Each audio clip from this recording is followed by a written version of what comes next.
जी शुरू हो गया।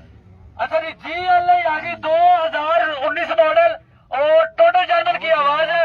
50 लाख रुपए डिमांड कर रहे हैं, ऑफर दे जी 45 लाख रुपया लाओ जी। 45 लाख रुपया जी, 45.5 लाख रुपया जी, 45.5 लाख रुपया। 2019 मॉडल की GLI टोटल जर्मन जीरो गाड़ी है। हाँ जी भाईजान, बोलना जरा। बोनट खोलो जी।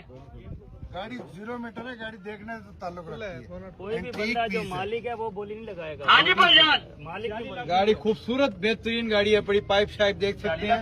46 लाख रुपया जी।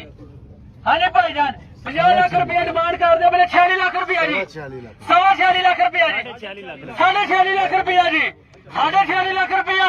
2019 मॉडल की GLI 46,70,000 रुपया जी, 46,70,000 रुपया जी। हाँ जी भाईजान, 46,70,000 रुपया, 47 लाख रुपया हो गया जी। हाँ जी भाईजान, 47 लाख रुपया जी, 47 लाख रुपया। 2019 मॉडल की GLI टोटल जर्मन। हाँ जी भाईजान, सिर्फ 22,000 किलोमीटर चली हुई है। हाँ जी, 47 लाख रुपया लग गया बाजार दी शान आ गई हाँ जी। जी भाईजान, 47 लाख रुपया जी, 47 होते वो तो बयाने दो। थोड़ा सा सही कर बयाने दो जी, 47 दे, बयाने दो। 47 लाख रुपया। खूबसूरत गाड़ी, आओ देखो भाईजान, हाँ जी, बहुत खूबसूरत 47 गाड़ी। होते वो तो 47 लाख रुपया जी। पहली गड्डी है, लाओ चंगी गड्डी है। टोटल जर्मन गड्डी। ओ ला यार, गड्डी लावन वाली है, हाँ जी, 47 लाख रुपया जी। कोई मसला नहीं है। 500 क्या हाँ जी, है, 47 लाख रुपया। देओ। 47 होते वो तो हाँ जी भाईजान, देव चाचू। फाइनल ऐसी गड्डी नु शान बनाता बाजार दी, दे के जाओ आज। हाँ जी भाईजान, बिस्मिल्लाह पढ़ो। हाँ जी, 47 रुपए किसे समझ आती है भाईजान? 47 लाख रुपया लग गया। 49 कह रहे हैं।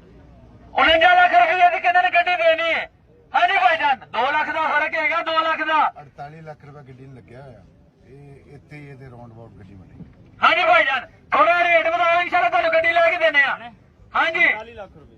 47 थोड़ा लाख ऊपर हो रुपया जाओ, की 10, समझ 15, आती है। 20 हजार से गाड़ी महंगी नहीं होती। हाँ जी भाईजान, 47 लाख रुपया जी, 47 लाख रुपया। ओ अल्लाह तवक्कल, गड्डी बहुत सोहनी हैगी। भाईजान, मैं 46.5 लाया, 47 ਦੀ ਲੈ ਦਿਓ ਤੁਸੀਂ ਬਸ। ਭਾਈਜਾਨ ਥੋੜ੍ਹੇ ਜਿਹੇ ਇਹਦਾ ਵਧਾਓ। 48 ਲੱਖ ਵੀ ਲਵਾਇਆ, ਲੇਕਿਨ ਹੁਣ ਥੋੜਾ ਜਿਹਾ ਜ਼ੇਨ ਉਹਨਾਂ ਦਾ ਬਣ ਗਿਆ। ਕੋਈ ਰਾਤ ਦੀ ਮਿਲਦੀ ਗੱਲ ਕਰੋ, ਤੁਹਾਨੂੰ ਗੱਡੀ ਲੈ ਕੇ गड्डी ਦੇਗੀ। 22,000 ओरिजिनल जेन्युइन चली हुई है, टोयोटा मेंटेन गड्डी जे। ਅਜੇ ਤੁਸੀਂ 5,000 ਰੁਪਏ ਟੋਕਨ, 500,000 ਰੁਪਏ ਟੋਕਨ ਦੋ, ਤੁਹਾਡੇ ਕਾਬਲੇ वापसी पसंद ना आए ਤੁਹਾਨੂੰ ਸਮਝ ਨਾ ਆਵੇ ਗੱਡੀ ਛੱਡ ਦੋ। 47 10 ਦੀ ਲੈ ਦਿਓ ਜੀ। 47 ਲੱਖ 10,000 ਰੁਪਇਆ ਜੀ। ਹਾਂਜੀ, 47 ਲੱਖ 10,000 ਰੁਪਇਆ। GLI 2019